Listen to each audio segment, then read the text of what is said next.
Mon mari m'a dit qu'il m'avait épousée parce qu'il ne pouvait pas épouser ma sœur. Il l'a dit à la fête de Noël de son entreprise, ivre de whisky et d'années de simulation. Nous étions près du bar quand son collègue Brett a mentionné à quel point il était chanceux d'avoir une si belle épouse. Oui, eh bien, tu devrais voir sa sœur, a dit mon mari, Dylan, en titubant légèrement. C'est le vrai lot. Celle-ci n'est que le lot de consolation. Brett a ri nerveusement. Je suis restée là, tenant mon cocktail, sentant mon monde entier basculer. Qu'est-ce que tu viens de dire? J'ai demandé. Dylan s'est tourné vers moi comme s'il avait oublié que j'étais là. Rien, chérie, juste des trucs d'homme. Mais Brett s'éloignait déjà, marmonnant quelque chose à propos de retrouver sa femme. Tu as dit que j'étais un lot de consolation. Tu es susceptible. Tu as dit que tu aurais aimé épouser Luna. Il a haussé les épaules. Il a vraiment haussé les épaules. Tu ne peux pas épouser la sœur de ta femme. Ça ne marche pas comme ça. Alors tu m'as épousée à la place. Quelqu'un devait bien t'épouser en premier. Il a dit ça comme si c'était évident, comme si c'était un plan. 8 ans. 8 ans de mariage. Et il me disait que j'étais la voie d'accès à ma sœur cadette. Nous devons partir, ai-je dit. La fête vient de commencer. Nous partons maintenant. Dans la voiture, il a essayé de se rétracter. Je ne voulais pas dire ça de la façon dont ça a sonné. Comment voulais-tu le dire? Luna est magnifique. Tout le monde le sait. Tu le sais. Mais je t'ai choisie parce que je ne pouvais pas la choisir. Ça ne... Écoute, quand je vous ai rencontrés toutes les deux cet été-là chez vos parents, Luna avait 18 ans. Tu en avais 23. Ça avait plus de sens. Qu'est-ce qui avait plus de sens? Il a soupiré comme si j'étais difficile. Sortir avec toi. Elle était trop jeune. Tes parents auraient en paniqué, mais tu étais parfaite. La même famille, la même génétique, juste plus appropriée. La même génétique? Comme si j'étais un article de remplacement avec le bon ADN. M'as-tu déjà aimé? J'ai demandé. Bien sûr que je t'aime. Tu es ma femme. Ce n'est pas une réponse. Qu'est-ce que tu veux que je dise? Que je n'ai jamais remarqué à quel point ta sœur est belle? Que je ne me suis jamais demandé. Et si? Tout le monde se demande. Pas à propos de la sœur de sa femme, pas pendant 8 ans. Nous avons roulé en silence jusqu'à la maison. Je suis allée directement dans notre chambre et j'ai commencé à sortir des valises. Qu'est-ce que tu fais? Il a demandé depuis le seuil. Qu'est-ce que tu en penses? Tu exagères. Oui, je trouve ta sœur attirante. Et alors? Je t'ai épousée. J'ai eu des enfants avec toi. Il m'a attrapé le bras. Arrête le cinéma. Tu ne peux pas partir pour ça. Regarde-moi. Et où irai-je? Chez tes parents? Ils demanderont pourquoi. Que leur diras-tu? Que je trouve Luna jolie? Ils diront que tu es puéril. Je leur dirai la vérité. Que tu as admis que tu m'as épousée comme lot de consolation. J'étais ivre. Les paroles d'ivrogne sont les pensées de sobre. Mon téléphone a sonné. C'était Luna. Hé, tu vas bien? La femme de Brett vient de m'appeler. Elle a dit qu'il s'était passé quelque chose de bizarre à la fête de Dylan. J'ai mis le haut-parleur. Je vais bien. Elle a dit que Dylan parlait de moi. Quelque chose à propos de souhaiter... Je ne sais pas. Elle n'a pas voulu dire exactement. Le visage de Dylan a pâli. Luna, qu'est-ce qu'elle t'a dit exactement? J'ai demandé. Juste que Dylan a dit quelque chose d'inapproprié à propos d'épouser la mauvaise sœur. Est-ce vrai? J'ai regardé Dylan. Pourquoi tu ne lui demandes pas? Dylan? La voix de Luna était maintenant tranchante. Qu'est-ce que tu as dit? Rien. Ça a été sorti de son contexte. Quel contexte rend ça acceptable? A demandé Luna. Tu es mariée à ma sœur. Tu as 2 enfants. Qu'est-ce qui ne va pas chez toi? Tout le monde te flatte toujours, a dit soudain Dylan. À chaque événement familial, à chaque dîner. Luna le mannequin, Luna l'influenceuse, Luna la parfaite. Et je suis coincée avec... Il s'est arrêté. Coincée avec quoi? J'ai dit. Termine ta phrase. Avec quelqu'un qui ne sera jamais à la hauteur, a-t-il dit doucement. Luna a halté au téléphone. Espèce de... Ma sœur vaut 10 comme toi. Elle est brillante, gentille, drôle. C'est elle qui t'a aidé à obtenir ton travail. C'est elle qui t'a soutenu lors de la mort de ton père. Elle élève tes enfants pratiquement seule, et tu es coincée. Luna, a commencé Dylan. Non, ne me parle plus jamais. Ne me regarde pas. Ne viens pas aux événements familiaux. Tu es dégoûtant. Elle a fait une pause. Lily, tu as besoin d'un endroit où rester? Je suis en train de faire les lits maintenant. Viens ici. Les enfants peuvent utiliser la chambre d'amis. Luna, ce n'est pas ton problème, a dit Dylan. C'est devenu mon problème quand tu m'as intégré à ton fantasme maladif, a rétorqué Luna. Qu'est-ce que tu fais d'autre? Tu regardes mes photos? Tu nous compares? Tu fais semblant qu'elle est moi? Arrête, a dit Dylan. Non, je veux savoir. Depuis combien de temps fais-tu semblant que ma sœur est moi? Depuis le mariage? Depuis la lune de miel? À chaque fois que... Arrête, a crié Dylan. Je raccroche, a dit Luna. Lily, je laisse la porte déverrouillée. Et Dylan, je le dirai à tout le monde. Maman, papa, les cousins, tout le monde. Ils doivent tous savoir quel genre d'homme tu es. Elle a raccroché. Dylan m'a fixé.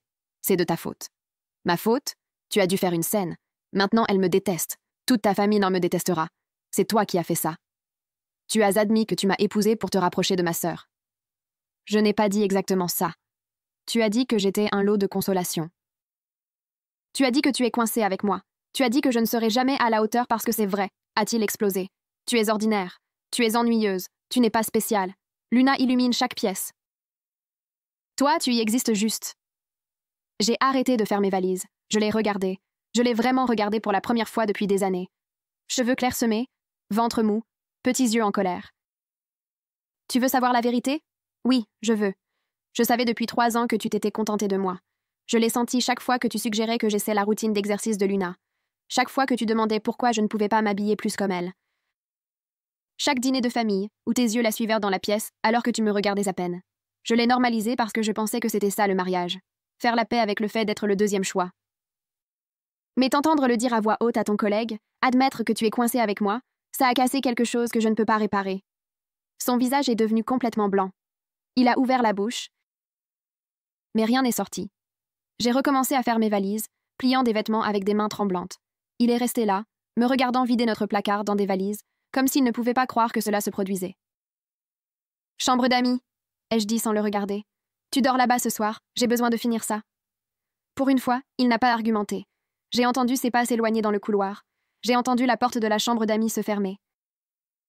Le silence était lourd mais aussi propre d'une certaine manière, comme si je pouvais enfin respirer sans que sa présence ne pèse sur moi. Mon téléphone a sonné exactement 9 minutes plus tard. Le nom de Luna s'est allumé sur l'écran. Et j'ai décroché immédiatement. « Maman et papa arrivent demain matin », a-t-elle dit, sa voix tendue par la colère. Je les ai déjà appelés. Je leur ai raconté tout ce que la femme de Brett m'a dit, et ils arrivent à la première heure. Tu n'auras pas à l'expliquer seul. Le soulagement m'a frappé si fort que j'ai dû m'asseoir sur le bord du lit. Merci, ai-je réussi à dire. Elle m'a dit qu'elle m'aimait et a raccroché pour continuer à appeler d'autres membres de la famille. J'ai passé le reste de la soirée à me déplacer dans notre chambre comme si je la hantais. Chaque photo encadrée sur la commode montrait des moments que je croyais réels, mais qui semblaient faux maintenant. Notre photo de mariage où le sourire de Dylan semblait sincère, les photos d'hôpital avec nos nouveau-nés où ils semblaient fiers, des photos de vacances où nous avions l'air heureux. Je les ai toutes laissées là parce qu'elles appartenaient à une version de moi qui ne connaissait pas encore la vérité. J'ai fait les valises pratiques, les vêtements des enfants, les jouets préférés et le matériel scolaire. J'ai pris mon ordinateur portable et les documents importants du tiroir du bureau. J'ai laissé derrière moi 8 ans à construire une vie avec quelqu'un qui a toujours souhaité que je sois quelqu'un d'autre. Les enfants se sont réveillés vers 7h en demandant le petit déjeuner. J'ai fait des crêpes et gardé ma voix stable en leur disant que nous allions rester chez tante Luna pour quelques jours. Ma fille a demandé si c'était comme une soirée pyjama.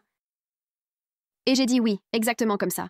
Mon fils a voulu savoir pourquoi, et j'ai utilisé le langage prudent que l'on apprend des autres parents divorcés, en disant « Maman et papa ont besoin d'un peu d'espace pour régler les choses. » Il a demandé si nous nous battions. Et j'ai dit « Parfois, les adultes ont besoin de temps séparés pour réfléchir. » Ce n'était pas un mensonge, mais ce n'était pas non plus toute la vérité. Ils l'ont accepté comme le font les enfants. Passant déjà à demander s'ils pouvaient apporter leur tablette. Dylan est sorti de la chambre d'amis avec une mine terrible. Ses cheveux étaient ébouriffés d'un côté et ses yeux étaient rouges. Il a essayé d'embrasser les enfants pour leur dire au revoir comme si c'était un matin normal. Mais notre fils s'est éloigné. « Pourquoi papa a l'air triste ?» m'a-t-il demandé, et j'ai dû ravaler toute ma rage pour garder ma voix calme. « Papa est juste fatigué », ai-je dit. « Dites au revoir pour que nous puissions partir. » Ma fille l'a serré dans ses bras. Mais mon fils a juste fait un signe de la main de l'autre côté de la cuisine. Le visage de Dylan s'est plissé, mais je ne pouvais pas avoir pitié de lui. C'est lui qui a fait ça. C'est lui qui a choisi de dire ces choses à voix haute où les gens pouvaient entendre. L'appartement de Luna a été ressenti comme un refuge. Elle avait entièrement préparé la chambre d'amis avec des matelas pneumatiques pour les enfants et leur collation préférée déjà disposée sur la commode. Elle m'a serré dans ses bras dès que nous sommes entrés, et j'ai finalement commencé à pleurer. 8 ans à faire semblant que tout allait bien se sont effondrés en même temps. Les enfants se sont précipités pour explorer la chambre pendant que je sanglotais sur l'épaule de ma sœur. Elle m'a serré fort et n'a rien dit. Elle m'a juste laissé m'effondrer dans son couloir. Mes parents sont arrivés juste à midi, comme Luna l'avait promis. Le visage de mon père était rouge de colère et ma mère pleurait déjà quand j'ai ouvert la porte. Il voulait tous les détails de ce que Dylan avait dit à la fête. Assise sur le canapé de Luna, répétant ses paroles, Elle sonnait encore pire d'une certaine manière. La remarque du lot de consolation. La partie sur le fait d'être coincée. L'admission que je ne serai jamais à la hauteur. Ma mère a pleuré plus fort à chaque phrase, et la mâchoire de mon père s'est serrée de plus en plus. Quand j'ai eu fini, il a sorti son téléphone. « Je l'appelle tout de suite », a dit mon père. Sa voix est sortie froide et contrôlée, ce qui était bien plus effrayant que s'il avait crié. Il a mis le téléphone sur haut-parleur pour que nous puissions tous entendre. Dylan a répondu à la deuxième sonnerie, l'air nerveux. Mon père n'a pas perdu de temps en politesse. « Tu n'es plus le bienvenu aux événements familiaux », a-t-il dit. « Noël, Thanksgiving, anniversaire, rien. Tu communiques par l'intermédiaire d'avocats dorénavant. Tu n'appelles pas ma fille à moins que ce ne soit à propos des enfants. Tu ne te présentes pas aux réunions de famille. Tu as fait ton choix à cette fête. Et maintenant tu vis avec les conséquences. » Dylan a essayé d'interrompre, mais mon père a simplement raccroché. Ma mère s'est approchée et m'a serré la main tandis que Luna s'asseyait à côté de moi. L'air féroce et protectrice. Mon téléphone a commencé à vibrer avant même que mon père ne le pose. Le nom de Dylan clignotait à l'écran encore et encore. J'ai laissé sonner 3 fois avant que les messages textes ne commencent à affluer. Ton père m'a menacé. C'est de la folie.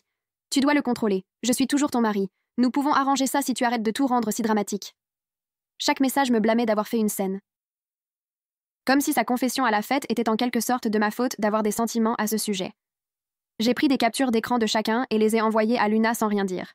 Elle les a lues et son visage s'est durci. Il creuse sa propre tombe, a-t-elle dit doucement. Ma mère a suggéré d'éteindre mon téléphone pour la nuit, mais je voulais voir ce que Dylan dirait d'autre. Les messages ont continué pendant encore 20 minutes.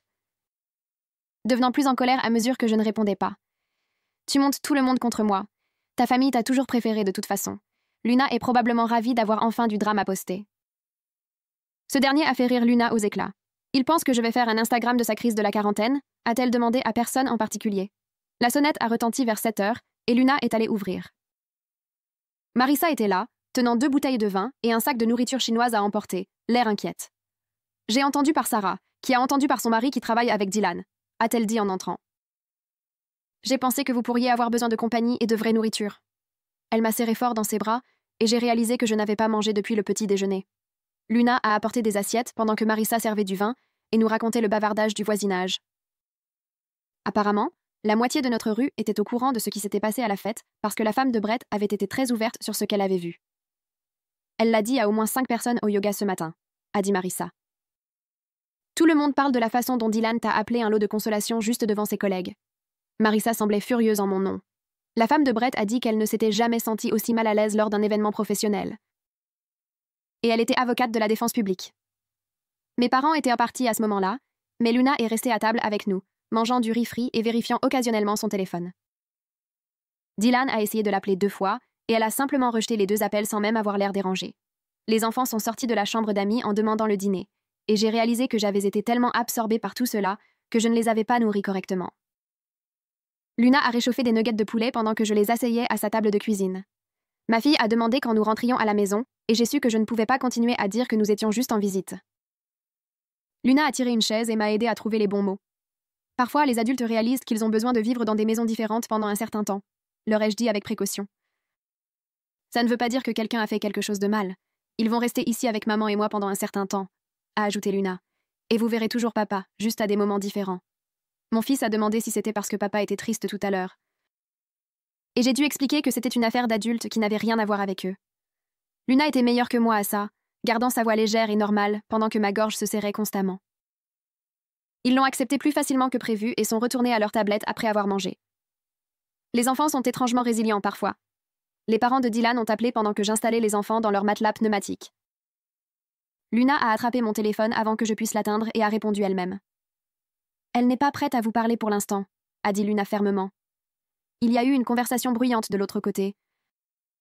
Et l'expression de Luna n'a pas changé. Je comprends que vous soyez contrarié, mais votre fils a publiquement humilié sa femme lors d'une fête d'entreprise.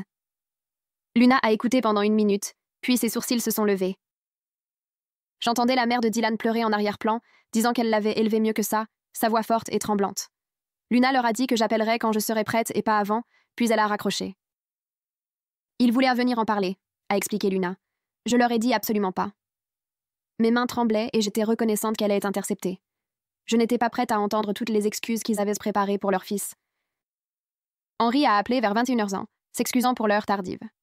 Marissa m'a raconté ce qui s'est passé, et je voulais offrir une perspective légale, a-t-il dit. J'ai mis le haut-parleur pour que Luna puisse entendre aussi. Henry a expliqué que la confession publique de Dylan d'avoir m'épousé comme lot de consolation pourrait avoir de l'importance dans la procédure de divorce, en particulier en ce qui concerne les allégations d'abus émotionnels. Son cabinet a des liens avec plusieurs bons avocats en droit de la famille si vous souhaitez une référence. Le fait qu'il ait dit ces choses devant des témoins lors d'un événement professionnel rend cela documenté, a poursuivi Henry. Ce n'est pas seulement votre parole contre la sienne. J'ai senti quelque chose changer dans ma poitrine en l'entendant l'expliquer si pratiquement. Ce n'était pas seulement des sentiments blessés ou un mauvais mariage. C'était quelque chose avec un poids légal. Henry m'a donné 3 noms à appeler et m'a dit de ne pas attendre. Plus tôt vous établirez une représentation, mieux ce sera, a-t-il dit. Luna écrivait déjà les noms et les numéros avant que je puisse traiter ce qui se passait. Le bureau de Jamaica était en centre-ville, dans un immeuble avec des sols en marbre et de l'art coûteux. Je l'ai rencontré 2 jours plus tard, laissant les enfants avec Luna. Jamaica avait dans la 50aine, avec des cheveux gris coupés de manière nette et des yeux directs qui ne manquaient rien. Elle m'a demandé de tout lui raconter depuis le début, et j'ai revu toute la nuit, de la fête de Noël au message de Dylan et à l'appel de mon père. Quand j'ai eu fini, elle s'est penchée en arrière dans sa chaise. Ces paroles constituent un modèle d'abus émotionnel, a-t-elle dit sans aucun adoucissement. La remarque du lot de consolation, les comparaisons avec votre sœur, l'admission qu'il vous a épousé pour se rapprocher d'elle. Elle a tapé son stylo sur son bloc-notes. Y a-t-il d'autres exemples tout au long de votre mariage? Des choses que vous avez peut-être ignorées comme des plaisanteries ou des frictions conjugales normales. Assise dans le bureau de Jamaica, elle me regardant si directement, j'ai commencé à me souvenir de choses que j'avais refoulées ou justifiées. Dylan suggérant que j'essaie la routine d'exercice de Luna parce qu'elle avait l'air si tonique. Il demandant pourquoi je ne pouvais pas m'habiller plus comme Luna quand nous avions des événements à fréquenter. La blague qu'il a faite sur le fait que nos enfants avaient de la chance avec la génétique, impliquant qu'ils auraient pu ressembler à moi. Chaque souvenir ressemblait à un réveil du brouillard, voyant des schémas dans lesquels j'avais vécu sans les reconnaître comme mauvais. Il y a eu cette fois où il m'a montré l'Instagram de Luna et a dit qu'il aurait aimé que je mette autant d'efforts dans mon apparence. Le Noël il y a 2 ans où il a passé toute la journée chez mes parents à suivre Luna des yeux, pendant que j'essayais de faire semblant de ne pas remarquer. Sa suggestion que nous partions en vacances là où Luna voyageait afin que nous puissions la rencontrer. Comme si c'était une chose normale à souhaiter. Jamaica a tout noté, et son visage s'est durci à chaque exemple. Ceci est un manuel d'abus émotionnel par la comparaison, a-t-elle dit quand j'ai eu fini. Il a systématiquement miné votre estime de soi. Je me suis sentie malade en réalisant à quel point j'avais normalisé, combien de fois je m'étais dit que j'étais susceptible ou jalouse. Dylan s'est présenté à l'appartement de Luna sans prévenir 3 jours après que j'ai emménagé. Je préparais le déjeuner des enfants quand la sonnette a retenti et Luna est allée ouvrir. J'ai entendu sa voix immédiatement. J'ai besoin de voir mes enfants. La réponse de Luna était calme mais ferme. Tu dois gérer les visites par les canaux appropriés maintenant. Tu ne te présentes pas en t'attendant à un accès. Je me suis déplacée là où je pouvais voir l'entrée. Dylan avait l'air terrible, mal rasé et échevelé. Mais je ne pouvais plus avoir pitié de lui. « Laisse-moi entrer », a-t-il exigé. « C'est entre ma femme et moi. » Luna a ri pour de vrai. « Ta femme et ma sœur et tu n'entres pas ici. » La confrontation a rapidement dégénéré. Dylan a accusé Luna de m'empoisonner contre lui, sa voix devenant plus forte. « Tu as toujours voulu ça, » a-t-il dit. « Tu as toujours été jalouse que je la choisisse elle plutôt que toi. » Le rire de Luna était sincère et acerbe. « Tu t'es débrouillé pour l'empoisonner contre toi-même à cette fête de Noël. Je n'ai eu rien à faire. » Elle a croisé les bras et a bloqué plus complètement l'entrée. « Tu t'es tenue devant tes collègues et tu l'as appelé un lot de consolation. Tu lui as dit qu'elle ne sera jamais à la hauteur. Ça, c'est tout toi. » Dylan a essayé de pousser pour passer, mais Luna est restée ferme. Les enfants ont surgi derrière moi en demandant ce qui se passait, et je les ai fait retourner dans la chambre d'amis. « Allez regarder votre émission, leur ai-je dit. Papa s'en va. » Ézéchiel m'a appelé directement ce soir-là après le départ de Dylan. Sa voix avait ce ton faussement amical que les hommes utilisent lorsqu'ils essaient d'apaiser les choses. « Des trucs de mec, a-t-il commencé. Dylan a trop bu et a dit des choses qu'il ne voulait pas dire. J'ai senti la rage remplacer l'engourdissement que je portais. Dylan était assez sobre pour articuler 8 ans à se contenter d'être le 2e meilleur, lui ai-je dit. Il était assez sobre pour expliquer toute sa stratégie de sortir avec moi parce que Luna était trop jeune. Il voulait dire chaque mot.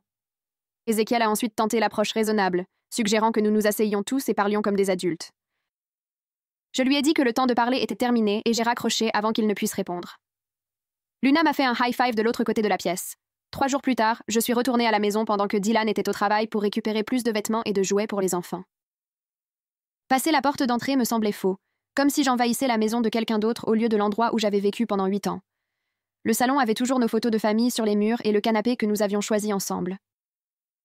Mais tout semblait différent maintenant, comme des accessoires dans une pièce de théâtre sur la vie de quelqu'un d'autre. J'ai parcouru chaque pièce, ramassant des choses pour les enfants, ouvrant des placards et des tiroirs que j'avais moi-même organisés, touchant des meubles que nous avions économisés pour acheter.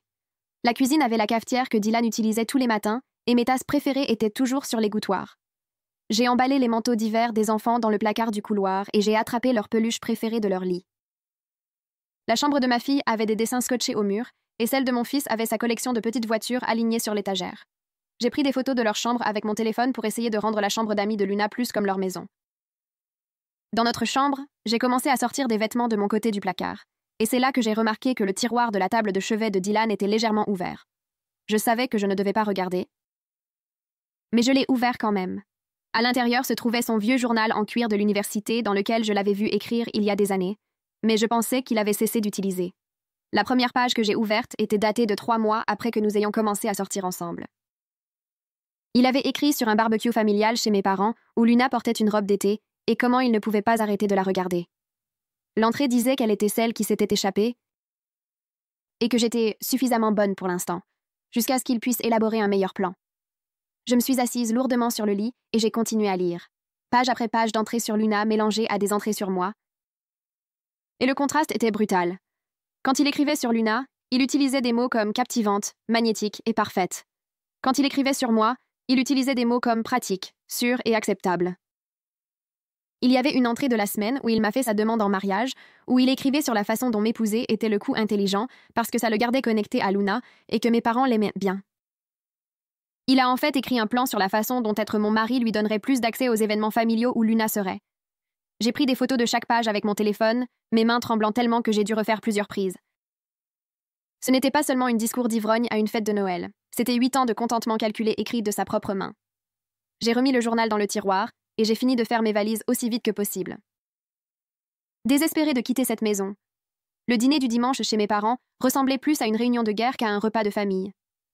Luna est venue avec moi pour me soutenir, et mes parents avaient déjà dressé la table avec de la nourriture supplémentaire, comme s'ils se préparaient pour une longue dispute. Mon père m'a à peine laissé m'asseoir avant de commencer à parler de prendre tout à Dylan dans le divorce. Ma mère était d'accord, disant que je méritais chaque centime après ce qu'il avait fait. J'ai essayé d'expliquer que je voulais juste sortir et une garde équitable des enfants, mais mon père n'arrêtait pas d'interrompre avec des idées sur la façon de maximiser mon règlement. Luna m'a soutenue, leur rappelant que prolonger les choses serait plus dur pour les enfants. Ma mère a pleuré pendant la majeure partie du dîner, s'excusant de ne pas avoir vu qui était vraiment Dylan. Mon père voulait tous les détails de ce que Dylan avait dit à la fête, et j'ai dû tout répéter à nouveau. Au moment où le dessert est arrivé, je me sentais épuisée de tout revivre. Mes parents avaient de bonnes intentions, mais leur colère était écrasante alors que je voulais juste avancer en silence. De retour à l'appartement de Luna ce soir-là, mon téléphone a commencé à sonner depuis un numéro que je ne reconnaissais pas. J'ai répondu et j'ai entendu la voix de Dylan immédiatement. Il appelait depuis différents numéros parce que j'avais bloqué son portable. Le message vocal qu'il a laissé était des excuses, me suppliant de lui parler. 1 heure plus tard, un autre appel est venu d'un autre numéro, et ce message vocal était de la colère, m'accusant de monter tout le monde contre lui. Puis un autre appel, un autre numéro, revenant aux excuses. Jamaica m'a dit de sauvegarder chaque message vocal et texte pour la documentation. Elle a dit que le modèle de harcèlement serait important au tribunal, en particulier la façon dont il changeait constamment entre contrit et hostile. J'ai commencé un dossier sur mon téléphone, juste pour les messages de Dylan, et il s'est rempli rapidement. Marissa s'est arrêtée chez Luna avec du café et des nouvelles du quartier. Elle avait appris par la femme de Brett que plusieurs personnes de l'entreprise de Dylan s'étaient plaintes auprès des ressources humaines de ses commentaires à la fête de Noël. Apparemment, Dylan avait une réputation au travail de parler de Luna d'une manière qui mettait les gens mal à l'aise. Brett a été appelé au RH pour faire une déclaration sur ce qu'il avait vu, et d'autres collègues se sont manifestés avec leurs propres histoires. Une femme a dit que Dylan lui avait montré des photos des réseaux sociaux de Luna et avait fait des commentaires inappropriés. Une autre a dit qu'il avait comparé sa femme défavorablement à sa belle-sœur lors de multiples événements d'entreprise. Marissa a dit que tout le bureau en parlait et le patron de Dylan n'était pas content. Je me suis sentie malade en sachant que son obsession pour Luna avait été si évidente pour ses collègues alors que j'étais à la maison à penser que notre mariage était normal. Les enfants avaient besoin d'aide pour tout traiter, alors je les ai inscrits à une counseling temporaire par l'intermédiaire de leur école. La conseillère était gentille et expérimentée avec les enfants du divorce. Après leur première séance, elle m'a dit qu'ils allaient bien dans l'ensemble, mais mon fils n'arrêtait pas de demander si papa avait cessé d'aimer maman. Cette question m'a brisé le cœur parce que je ne savais pas comment expliquer que papa n'avait jamais aimé maman de la manière dont il aurait dû. La conseillère a dit qu'il était normal que les enfants s'inquiètent que le parent qui part puisse aussi cesser de les aimer. Elle m'a donné des scripts sur la façon de les rassurer que les deux parents les aimaient, même si nous ne pouvions plus vivre ensemble. Ma fille semblait mieux gérer les choses, mais elle avait commencé à faire des cauchemars sur notre famille, qui se brisait. La mère de Dylan a contacté Luna, demandant si nous pouvions nous rencontrer pour un café, sans que Dylan le sache. Je ne voulais pas, mais Luna a dit qu'elle avait l'air vraiment dévastée au téléphone. Contre mon meilleur jugement, j'ai accepté de la rencontrer dans un café près de l'appartement de Luna. Je pensais que je ne lui devais rien. Mais peut-être que l'écouter me donnerait une certaine clôture. La rencontre au café a été plus difficile que prévu. La mère de Dylan pleurait déjà quand je suis entrée. Ses yeux étaient rouges et gonflés, comme si elle avait pleuré pendant des jours. Nous n'avions même pas encore commandé de café, et elle s'excusait en larmes. Elle a dit qu'elle avait soupçonné que Dylan avait un intérêt malsain pour Luna, mais elle s'était convaincue que le mariage et les enfants arrangeraient les choses. J'ai commandé du café pour nous deux, pendant qu'elle se ressaisissait suffisamment pour parler. Absolument. Voici la traduction en français du texte. Elle m'a parlé d'avoir remarqué de petites choses au fil des ans. Comme la façon dont les yeux de Dylan suivaient Luna lors des réunions de famille, ou comment il trouvait des excuses pour s'asseoir près d'elle, lors des dîners de Noël. Elle en avait parlé une fois à Ézéchiel. Et il lui avait dit qu'elle se faisait des idées. J'ai écouté tandis qu'elle pleurait et s'excusait, me sentant étrangement détachée de toute la conversation. Puis la mère de Dylan m'a dit quelque chose qui a tout empiré. Elle a dit qu'Ézéchiel avait poussé Dylan à m'épouser rapidement parce qu'il pensait que j'étais stable et que je le caserais. Ses mots exacts étaient qu'Ézéchiel me voyait comme du bon matériel de femme, qui garderait Dylan sur le droit chemin. Elle s'est excusée de ne pas avoir parlé quand elle a remarqué Dylan fixant Luna lors de notre réception de mariage. Elle s'est excusée de ne pas m'avoir averti quand elle a entendu Dylan parler de Luna à son frère. Elle s'est excusée pour toutes les fois où elle était restée silencieuse parce qu'elle voulait croire que son fils était meilleur que ce que son comportement montrait. Je l'ai remerciée de m'avoir dit cela, et j'ai quitté le café me sentant encore plus trahie qu'avant. J'ai pris rendez-vous avec Calista Brooks, une thérapeute qui travaille avec des personnes confrontées à la trahison dans les relations. Son cabinet était calme et confortable, avec un éclairage doux et des mouchoirs sur chaque surface.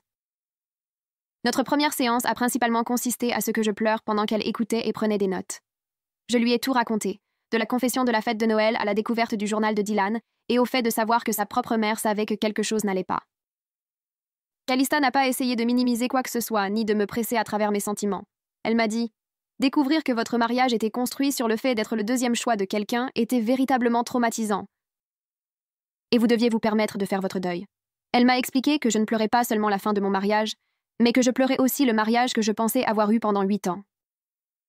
À la fin de la séance, je me suis sentie épuisée, mais aussi validée d'une manière que je n'avais pas ressentie depuis le début de tout ce cauchemar. Calista m'a donné comme tâche de commencer à tenir un journal sur mes sentiments, et nous avons programmé des rendez-vous hebdomadaires à partir de là. Procédure de divorce et première nuit séparée 2 semaines après avoir commencé la thérapie, j'ai reçu un courriel de Jamaica avec une pièce jointe étiquetée « Contre-requête ». Dylan avait déposé ses propres papiers de divorce, alléguant que nous avions des problèmes que nous ne pouvions pas résoudre et demandant la garde partagée des enfants. Je me suis assise à la table de cuisine de Luna en regardant le document pendant qu'elle faisait du café.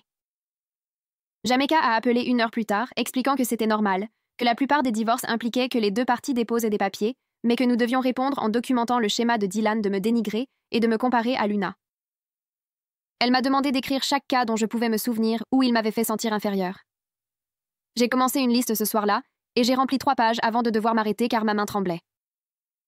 Les enfants devaient passer leur première nuit à la maison avec Dylan le vendredi suivant.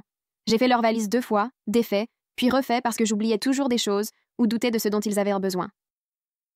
Luna m'a trouvée assise sur le sol de sa chambre d'amis, entourée de peluches et de vêtements. Elle m'a aidée à finir de faire les valises et m'a rappelé que Dylan s'était déjà occupé d'eux auparavant. Qu'une nuit ne leur ferait pas de mal. Mais quand je les ai déposés le vendredi soir, les regardant entrer dans la maison avec leur petit sac à dos, je me suis sentie malade. J'ai conduit jusqu'à l'appartement de Luna et j'ai fait les 100 pas pendant 3 heures d'affilée. Luna a essayé de me distraire avec un film, mais je ne pouvais pas rester assise. J'ai vérifié mon téléphone toutes les 5 minutes, même si je savais que Dylan n'appellerait que si quelque chose n'allait pas. J'ai à peine dormi cette nuit-là, allongée, imaginant les pires scénarios. Quand je les ai récupérés le samedi matin, ils avaient l'air heureux et normaux. Ma fille m'a montré un dessin qu'elle avait fait, et mon fils a parlé des crêpes que Dylan avait faites pour le petit déjeuner. Mais ensuite, ma fille a demandé pourquoi nous ne pouvions pas vivre tous ensemble si papa promettait d'être plus gentil. Je lui ai dit que parfois les adultes avaient besoin de vivre séparés, même lorsqu'ils aimaient énormément leurs enfants. Mais la question est restée avec moi tout le week-end. Luna prend position le lundi. Luna m'a montré un message qu'elle avait reçu de quelqu'un qui prétendait être l'ami de Dylan. Le message disait qu'elle était en train de briser une famille parce qu'elle était trop belle, qu'elle devrait avoir honte de se mettre entre un mari et une femme. Luna a pris une capture d'écran de tout cela et l'a publiée avec une longue légende expliquant que les hommes qui blâment les femmes pour leur propre mauvais comportement montraient exactement pourquoi on ne pouvait pas leur faire confiance. Elle a dit que Dylan avait pris ses propres décisions et que ses paroles à cette fête de Noël étaient sa responsabilité, pas la sienne. La publication a commencé à être partagée en quelques heures. J'ai vu qu'elle avait des centaines de commentaires le mardi matin, et l'attention m'a inquiétée. Luna est rentrée d'une séance photo et m'a trouvée en train de parcourir les réponses. Je lui ai dit que j'avais peur que cela empire tout. Que Dylan serait en colère d'être exposé ainsi. Elle s'est assise à côté de moi et a attrapé mon téléphone, fermant l'application. Elle m'a rappelé que Dylan avait rendu cela public lorsqu'il avait dit ces choses à sa fête de travail devant ses collègues. Elle n'allait pas cacher ce qu'il avait fait juste pour protéger sa réputation, alors que visiblement, il ne se souciait pas de la mienne. J'ai eu mon rendez-vous hebdomadaire avec Calista le mercredi, et j'ai passé la majeure partie de la séance à parler des enfants. Je lui ai dit que j'avais peur que Dylan les compare à tous les enfants que Luna pourrait avoir un jour, qu'il leur fasse sentir qu'ils étaient des options de secours de la même manière qu'il m'avait fait sentir. Calista a écouté puis m'a demandé ce que je pouvais contrôler dans cette situation. J'ai dit que rien, que je ne pouvais pas contrôler ce que Dylan disait ou faisait. Elle a hoché la tête et a expliqué que j'avais raison. Je ne pouvais pas contrôler le comportement de Dylan, mais je pouvais modéliser une bonne estime de soi pour mes enfants. Je pouvais leur montrer ce que c'était que de se valoriser et d'exiger le respect. Elle m'a donné comme tâche de pratiquer l'autodialogue positif lorsque les enfants étaient à proximité, afin qu'ils me voient être gentil avec moi-même.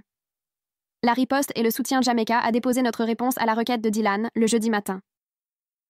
Elle comprenait des dossiers détaillés du schéma de Dylan, de me comparer à Luna, en utilisant des exemples de la liste que j'avais écrite, ainsi que des déclarations de membres de la famille qui avaient été témoins de son comportement au fil des ans. L'avocat de Dylan a appelé Jamaica cet après-midi-là, et elle l'a mis sur haut-parleur pour que je puisse entendre. Il a qualifié notre réponse d'incendiaire et exagérée. Il a dit que nous dépeignions Dylan comme une sorte de méchant, alors qu'il n'était qu'un homme traversant un divorce. Jamaica lui a dit que les abus émotionnels par des comparaisons négatives constantes étaient documentés et réels. Puis elle a raccroché. Je suis restée assise dans son bureau en colère que l'avocat de Dylan puisse rejeter des années de douleur comme si ce n'était rien. Marissa m'a envoyé un SMS le vendredi m'invitant chez elle pour une soirée entre filles. Elle a dit que Luna viendrait, et quelques autres amis, que j'avais besoin de rire et de me souvenir qui j'étais en dehors de ce désastre de divorce. J'ai failli dire non parce que j'étais fatiguée, mais Luna m'a convaincue d'y aller. Nous sommes arrivés chez Marissa avec du vin, et avons trouvé son salon rempli de femmes que je connaissais depuis des années, mais que j'avais à peine vues depuis mon mariage. Elles m'ont serré dans leurs bras et m'ont dit qu'elles avaient entendu ce qui s'était passé, qu'elles étaient désolées que je traverse cela. Nous avons mangé des collations et bu du vin. Et quelqu'un a raconté une histoire sur son propre ex terrible qui nous a fait rire aux larmes. Une amie de travail de Marissa a fait des imitations de mauvais rendez-vous qu'elle avait eus, et j'ai tellement ri que j'ai eu mal au ventre. Elles m'ont rappelé que j'étais drôle quand j'ai raconté une histoire sur les enfants, que j'étais intelligente quand j'ai expliqué un projet de conception graphique, que j'étais intéressante au-delà d'être juste la femme de Dylan. J'ai conduit à la maison cette nuit-là en me sentant plus légère que je ne l'avais été depuis des semaines. Le courrier électronique de Dylan et la médiation. Mon téléphone a vibré à 2h du matin avec une notification par courriel. Je l'ai attrapé en pensant que quelque chose n'allait pas avec les enfants, mais c'était de Dylan. L'objet disait « Veuillez lire ». Et le message était long, remplissant tout mon écran lorsque je l'ai ouvert. Il s'excusait pour tout. Il disait qu'il avait été horrible et qu'il le savait maintenant. Il suppliait pour une autre chance, promettait qu'il irait en thérapie et qu'il ne mentionnerait plus jamais Luna. Mais en lisant l'email, j'ai compté 3 fois distinctes où il faisait référence à la beauté de Luna, comment il comprenait pourquoi je me sentais comparée à elle, à quel point il devait être difficile d'avoir une sœur aussi précieuse. Il ne réalisait même pas ce qu'il faisait. Il ne pouvait pas écrire d'excuses sans la mentionner. J'ai transféré l'email à Jamaica sans répondre. Le tribunal nous a désigné un médiateur la semaine suivante pour régler les modalités de garde. Elle s'appelait Lena Chase, et elle avait un bureau en centre-ville avec des jouets dans le coin et des photos de famille sur son bureau. Elle nous a serré la main à tous les deux lorsque nous sommes arrivés et a expliqué que son travail était de nous aider à déterminer ce qui fonctionnait le mieux pour les enfants, pas de prendre parti dans nos problèmes conjugaux. Dylan et moi nous sommes assis sur des chaises l'un en face de l'autre, tandis que Lena posait des questions sur nos horaires de travail et les routines des enfants. Elle était calme et pratique, prenant des notes pendant que nous parlions. Quand nous en sommes arrivés à discuter des fêtes, Dylan a suggéré que les enfants passent Noël avec lui chez ses parents comme d'habitude. Je l'ai regardé de l'autre côté du bureau et j'ai dit que rien n'était normal maintenant, que nous devions maintenant diviser les fêtes équitablement. Lena a hoché la tête et a commencé à expliquer comment l'alternance des années fonctionnait pour les fêtes majeures. Le visage de Dylan s'est plissé juste là, devant moi. Ses épaules ont commencé à trembler et des larmes coulèrent sur ses joues, tandis que Lena restait assise en silence, son stylo suspendu au-dessus de son bloc-notes. Il a pressé ses mains sur ses yeux et a fait ces bruits d'étouffement horribles qui auraient pu me faire fléchir il y a 2 mois. Lena l'a laissé pleurer pendant peut-être 30 secondes avant de reprendre la parole. Sa voix était toujours calme et mesurée. Elle lui a dit qu'elle comprenait que c'était difficile, mais qu'elle devait signaler quelque chose. L'amour exige le respect, a-t-elle dit, et sa confession publique à cette fête de Noël montrait un manque de respect fondamental pour sa femme. Elle lui a demandé s'il pouvait voir cela, et il a hoché la tête en s'essuyant le visage avec sa manche. Je suis restée assise là, le regardant s'effondrer, et je n'ai ressenti absolument rien d'autre que de la fatigue. Nous avons terminé la séance avec un schéma de base des horaires, et j'ai conduit jusqu'à l'appartement de Luna, me sentant comme si j'avais été éveillée pendant 3 jours d'affilée. Un nouveau départ et la clôture. Les enfants jouaient dans le salon quand je suis entrée, et mon fils m'a regardée avec ses yeux inquiets. Il m'a demandé s'il m'avait vue, moi et papa, et j'ai dit oui. Nous avions eu une réunion sur les horaires. Ma fille est montée sur mes genoux et a demandé si papa était triste à cause d'eux. La question m'a frappée comme un coup de poing dans le ventre. Je l'ai serré fort, et j'ai expliqué très doucement que les problèmes des adultes n'étaient jamais de la faute des enfants, que maman et papa les aimaient plus que tout. Elle m'a serré fort et a murmuré qu'elle m'aimait plus que quiconque au monde. Et j'ai dû m'excuser pour aller aux toilettes où j'ai pleuré si fort que j'ai dû ouvrir le robinet pour que les enfants n'entendent pas. Luna a frappé à la porte après quelques minutes et a demandé si j'allais bien. Je me suis aspergé le visage d'eau froide et je suis sortie pour la trouver en train de faire des sandwichs au fromage grillé pour les enfants. Elle m'a dit qu'elle avait quelque chose à me demander plus tard quand les enfants seraient couchés. Cette nuit-là, après les avoir mis au lit dans la chambre d'amis, Luna nous a servi du vin à toutes les deux et m'a parlé d'un événement professionnel à venir où elle serait honorée pour son succès en marketing. Elle voulait que j'y aille avec elle. Elle a dit que ce serait bien pour moi de sortir et de faire quelque chose qui ne concernait pas le divorce. J'ai failli dire non parce qu'aller à l'événement de travail glamour de Luna semblait épuisant. Mais elle m'a jeté un regard qui disait qu'elle me voulait vraiment là. J'ai accepté et elle m'a serré dans ses bras, puis elle a commencé à parler de ce que je devais porter et à quel point elle était excitée que je rencontre certains de ses collègues. L'événement s'est déroulé dans un hôtel chic du centre-ville avec une grande salle de bal et des gens en robe de cocktail partout. Luna était magnifique dans une robe argentée qui captait la lumière et je l'ai regardée se déplacer dans la pièce comme si elle était née pour cela. Elle m'a présentée aux gens comme sa sœur et ils semblaient réellement intéressés à me parler. Une femme d'une start-up technologique a posé des questions sur mon travail et j'ai mentionné la conception graphique. Et tout à coup, nous avions toute une conversation sur l'image de marque et l'identité visuelle. Un autre gars a voulu savoir si je faisais du travail indépendant et m'a donné sa carte. J'ai réalisé, debout dans cette salle de bal, que je m'étais définie à travers la vision de Dylan de moi pendant si longtemps que j'avais oublié que j'avais mes propres compétences et intérêts. Les gens ne me comparaient pas à Luna. Ils me parlaient injuste comme si j'étais intéressante par moi-même. Jamaica a appelé 3 jours plus tard pour me dire que l'avocat de Dylan avait envoyé une proposition de règlement. Elle m'a guidée à travers elle par téléphone et j'ai continué à attendre le piège. Mais c'était en fait équitable. Garde 50-50 avec fêtes en alternance, bien divisées par moitié, fonds universitaires pour les enfants protégés et partagés. Jamaica a dit que, de son avis professionnel, nous devrions l'accepter et passer à autre chose plutôt que de prolonger les choses au tribunal. Je lui ai dit que j'y penserais et la rappellerais. J'ai passé cette nuit-là à parcourir la proposition à la table de cuisine de Luna, lisant chaque ligne attentivement. Il ne s'agissait plus de gagner ou de perdre. Il s'agissait simplement de clore ce chapitre afin que je puisse commencer à découvrir ce qui venait ensuite. J'ai appelé Jamaica le lendemain matin et lui ai dit d'accepter les termes. Elle a programmé 1 heure pour que je vienne tout signer à son bureau. Ma main tremblait lorsque j'ai pris le stylo et Jamaica a placé l'accord de règlement devant moi avec de petites languettes adhésives marquant où je devais signer. J'ai parcouru chaque page lentement, ma signature devenant plus brouillonne au fur et à mesure parce que ma main n'arrêtait pas de trembler. Jamaica a tout témoigné et a fait des copies, puis m'a serré la main et m'a dit qu'elle était fière de la façon dont j'avais géré tout cela. Je suis sortie de son bureau avec un sentiment étrange et vide, comme si je venais de fermer une porte sur 8 ans de ma vie. Ma prochaine séance de thérapie avec Calista s'est concentrée sur le traitement de ce qu'elle appelait le deuil anticipatoire. Elle a expliqué que je ne pleurais pas seulement la fin de mon mariage, mais la perte de 8 années qui ont été construites sur le fantasme de Dylan de quelqu'un d'autre. Je lui ai dit que cela me semblait du temps perdu, et elle m'a arrêtée là. Ces années vous ont donné vos enfants, a-t-elle dit. Et elles vous ont appris exactement ce que vous n'accepterez pas à l'avenir, Ce n'est pas perdu, c'est de l'information. Elle m'a donné comme tâche de dresser une liste de mes limites pour les relations futures. Et je suis sortie de son bureau en me sentant un peu moins creuse. Marissa a appelé ce week-end avec la nouvelle que l'entreprise de Dylan l'avait discrètement transférée dans un autre département.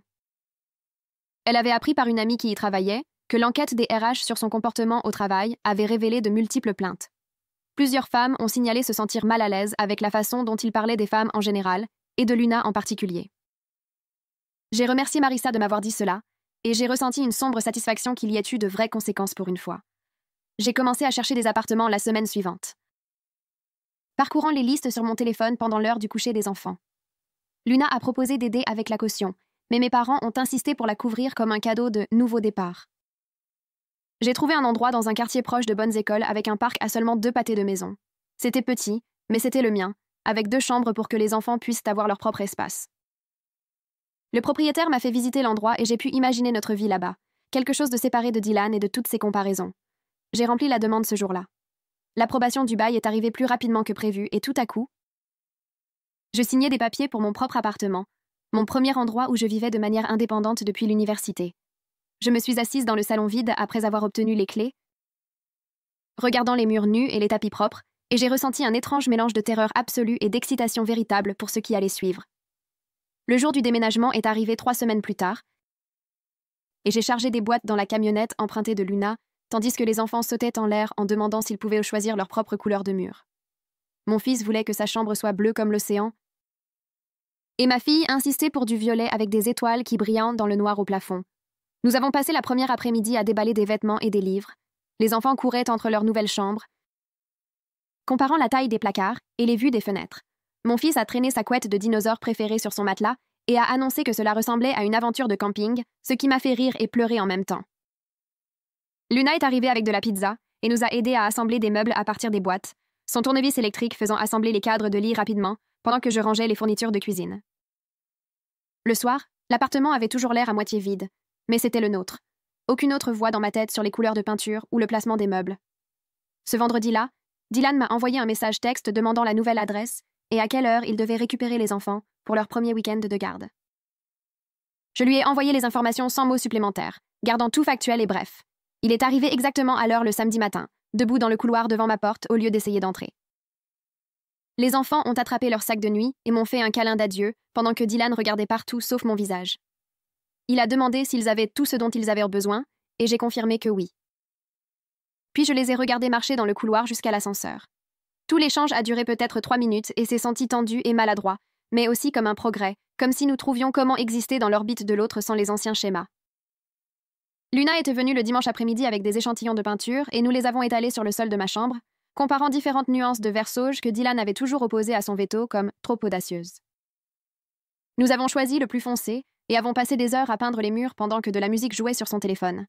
Elle m'a parlé de tous les petits compromis qu'elle faisait autrefois, des choses qu'elle avait cessé de remarquer, comme toujours commander ce que Dylan voulait dans les restaurants ou regarder ses émissions préférées à la télévision.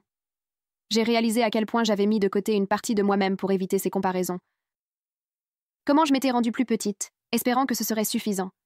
Luna a dit que j'allais redécouvrir qui j'étais sans sa voix me disant que j'étais inférieure, et quelque chose dans la façon dont elle l'a dit m'a fait la croire. Ma séance de thérapie avec Calista cette semaine s'est concentrée sur la reconstruction de mon sentiment d'estime de soi, séparé de l'opinion de qui que ce soit d'autre. Elle m'a donné comme tâche d'écrire 20 choses que j'aimais chez moi et qui n'avaient rien à voir avec l'apparence ou la façon dont je me comparais aux autres. Je me suis assise dans mon nouvel appartement ce soir-là en regardant une page blanche, réalisant à quel point il était difficile de penser à moi en dehors de ce cadre.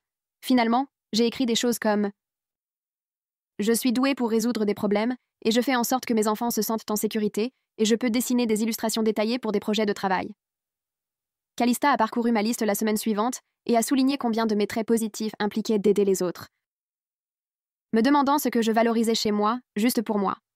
La question m'a semblé étrange et difficile d'une manière qui m'a montré combien de travail il me restait à faire. J'ai commencé à renouer avec d'anciens amis de l'université dont je m'étais éloignée pendant mon mariage, envoyant des SMS à des gens à qui je n'avais pas parlé depuis des années. Une amie m'a invitée à prendre un café, et nous nous sommes assises dans un café pendant 3 heures à rattraper le temps perdu. Elle m'a dit qu'elle avait toujours senti que Dylan ne m'appréciait pas vraiment, mais qu'elle n'avait pas su comment le dire sans avoir l'air jalouse ou critique. Une autre amie a admis la même chose au déjeuner la semaine suivante, disant qu'elle avait remarqué à quel point Dylan se déconnectait lorsque je parlais de mon travail, mais qu'il s'animait chaque fois que Luna était mentionnée. Entendre d'autres personnes avoir vu ce que je ne pouvais pas voir m'a fait me sentir à la fois validée et stupide de ne pas avoir remarqué les signes pendant si longtemps. Les enfants se sont adaptés à la routine des deux maisons plus rapidement que prévu, la traitant comme une aventure plutôt qu'une tragédie. Ma fille m'a dit un matin qu'elle aimait avoir 2 chambres et 2 ensembles de jouets, ce qui m'a fait rire et pleurer en lui faisant le petit déjeuner. Ils ont commencé à décorer les 2 espaces avec leurs œuvres d'art et leurs peluches préférées, créant de petits territoires qui leur semblaient en propre. Je m'inquiétais constamment de la façon dont la séparation les affectait, mais ils semblaient aller bien, posant des questions pratiques sur les horaires plutôt qu'émotionnelles sur les raisons du départ de papa. Dylan s'est présenté pour un autre échange d'enfants quelques semaines plus tard et a tenté de faire la conversation sur la beauté de mon appartement.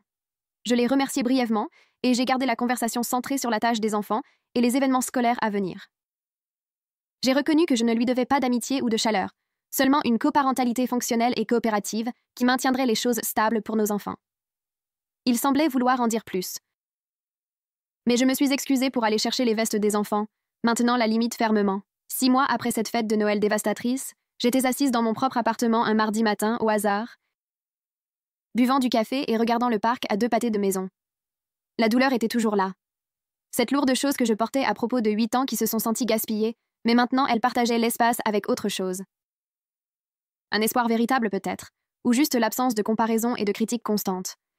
Je me sentais plus légère que je ne l'avais été depuis des années, comme si je pouvais respirer complètement au lieu de me garder petite et compressée. Le divorce n'était pas encore finalisé, et la coparentalité avait ses moments inconfortables, mais je construisais quelque chose de réel ici, quelque chose qui était vraiment à moi. Luna est venue dîner ce vendredi-là avec des ingrédients pour des tacos, et nous avons cuisiné ensemble tandis que de la musique jouait sur son haut-parleur de cuisine. Ma fille dansait en tournoyant, et mon fils a aidé Luna à hacher des tomates avec un couteau en plastique. C'était à cela que ressemblait vraiment la famille, j'ai réalisé en les regardant rire ensemble. Des gens qui choisissaient de vous aimer et de se montrer pour vous, pas des gens qui se contentaient de vous tout en souhaitant quelqu'un d'autre. Nous avons mangé à ma petite table de salle à manger qui pouvait à peine accueillir 4 personnes et avons parlé de choses sans importance, juste des histoires idiotes et des plans de week-end. Luna a raconté aux enfants une séance photo où le chien du photographe lui avait volé son sandwich et ils ont tellement ri que mon fils s'est presque étouffé avec sa boisson. Après le dîner, nous avons joué à des jeux de société jusqu'à ce que les enfants commencent à bâiller. Puis Luna m'a aidé à les préparer pour le lit. Elle m'a serré dans ses bras avant de partir et m'a dit qu'elle était fière du chemin parcouru en 6 mois, et je l'ai cru parce que je pouvais le sentir aussi. J'ai commencé à sortir occasionnellement quelques semaines plus tard. Rien de sérieux, mais appréciant les conversations avec des gens qui semblaient véritablement intéressés par moi en tant que personne. Un gars que j'ai rencontré pour un café a posé des questions détaillées sur mon travail de conception graphique et a écouté attentivement pendant que j'expliquais un projet récent. J'ai réalisé au milieu de la description que j'étais affamée de ce genre de respect fondamental, de quelqu'un qui se souciait réellement de ce que je faisais et pensais. Il ne m'a comparé à personne, ni ne m'a fait sentir que je prenais trop de place en parlant. Le rendez-vous n'a rien donné de romantique. Mais il m'a montré à quoi pouvaient ressembler des interactions normales. Comment les gens pouvaient être intéressés sans ordre du jour ni comparaison. Je suis rentrée chez moi cette nuit-là et j'ai ajouté à ma liste pour Calista, écrivant que j'étais intéressante et que mon travail comptait et méritait des gens qui le reconnaissaient. Les papiers de divorce sont arrivés un mardi matin 3 semaines plus tard, alors que je buvais du café à ma table de cuisine. Mon téléphone a vibré avec un courriel du système judiciaire montrant le décret final. Tous les sceaux officiels et le langage juridique déclarant mon mariage dissous. Jamaica a appelé 10 minutes plus tard pour me féliciter. Sa voix était chaleureuse mais professionnelle, et j'ai ressenti un étrange mélange de soulagement et de tristesse assise là, seule dans mon appartement tranquille. Le soulagement avait un sens, mais la tristesse m'a surprise. Non pas parce que je voulais Dylan en retour, mais parce que 8 ans de ma vie étaient maintenant officiellement étiquetés comme une erreur dans des documents légaux. J'ai remercié Jamaica pour tout, et j'ai raccroché. Puis j'ai regardé ma tasse de café pendant un moment avant de me préparer pour mon rendez-vous de thérapie. Le bureau de Calista me semblait familier maintenant, après des mois de séance. Le canapé doux et la boîte de mouchoirs et sa présence tranquille étaient devenus cet espace sûr où je pouvais dire des choses à voix haute qui se sentaient trop grandes pour être gardées à l'intérieur. Elle m'a dit que j'avais fait des progrès remarquables depuis cette première séance où je pouvais à peine parler sans pleurer. Passant de la dévastation à l'acceptation et à la construction d'une vraie vie pour moi-même. La guérison ne serait pas linéaire, m'a-t-elle rappelé. Et il y aurait encore des jours difficiles à venir où les vieilles blessures feraient mal, où la solitude semblerait lourde. Mais je m'étais prouvé que je pouvais gérer des choses difficiles et en sortir plus forte. Je suis sortie de son bureau en me sentant plus légère, comme si quelqu'un m'avait donné la permission d'arrêter de porter la honte du divorce ou la honte d'avoir été trompée pendant si longtemps. Mes parents ont organisé un dîner ce vendredi soir chez eux, l'appelant une célébration de nouveau départ, même si je leur avais dit que c'était bizarre de célébrer un divorce. Luna est venue avec une bouteille de vin et Marissa a amené toute sa famille, et nous nous sommes serrés autour de la table de salle à manger de mes parents, comme nous l'avions fait pour les fêtes. Sauf que cette fois, l'accent était mis sur mon avancement plutôt que sur le fait de faire semblant que tout allait bien. Mon père s'est levé au milieu du dîner et a levé son verre, sa voix s'épaississant d'émotion alors qu'il portait un toast à ma force et à mon courage pour m'être choisi au lieu d'un mariage qui ne m'avait jamais correctement valorisé. Ma mère a commencé à pleurer des larmes de bonheur et Luna m'a serré la main sous la table, et je me suis sentie véritablement soutenue par des gens qui voyaient ma valeur au lieu de me comparer à quelqu'un d'autre. Les enfants ont couru jouer avec les enfants de Marissa après le dîner. Leurs rires ont rempli la maison d'un chaos familial normal qui n'avait rien à voir avec le divorce ou les problèmes d'adultes. Je les ai couchés plus tard cette nuit-là, de retour dans notre appartement. Mon fils dans son pyjama de dinosaure et ma fille serrant son lapin en peluche préféré. Mon fils m'a regardé avec des yeux sérieux et a demandé si j'étais heureuse maintenant. Sa petite voix inquiète, comme s'il avait pensé à cette question depuis un moment. Je me suis assise sur le bord de son lit et j'ai dit « Oui, je suis vraiment heureuse. Pas parce que le divorce était facile ou amusant. Mais parce que j'ai appris que je vaux plus que d'être le deuxième choix de quelqu'un. » Il y a réfléchi pendant 1 minute, puis m'a serré dans ses bras minces s'enroulant autour de mon cou alors qu'il murmurait que j'étais son premier choix. Je l'ai serré fort et j'ai senti quelque chose s'installer dans ma poitrine.